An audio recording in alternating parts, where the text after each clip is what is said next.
Hi friends, welcome to Vijayalakshmi channel. ముందుగా కరివేపాకు ఎలా ప్రిపేర్ చేసుకుందామో చూద్దాము. కరివేపాకు తీసుకొని క్లీన్ చేసుకొని టిష్యూ పేపర్ మీద ఫ్యాన్ కింద ఆరబెట్టుకోవాలి. తర్వాత దానికి తగినంత ఎండుమిర్చి, ధనియాలు,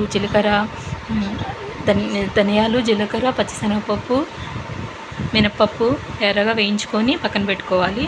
ఒక మిక్సీ జార్ తీసుకొని అందులో మనం వేగించుకున్నవన్నీ వేసి మిక్సీ పట్టుకోవాలి. దానిలో తగినంత సాల్ట్ వేసుకోవాలి.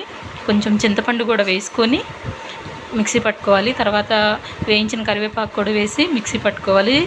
చిన్నులపాయలు, జీలకర్ర కూడా వేసి మిక్సీ పట్టుకొని సాల్ట్ చెక్ చేసేసుకొని మొత్తం పౌడర్ అంతా తీసి ఒక గిన్నెలో వేసి మిక్స్ చేసుకొని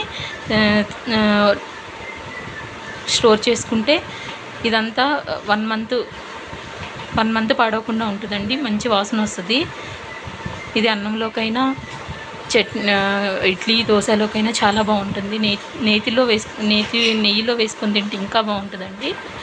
please subscribe my YouTube channel please.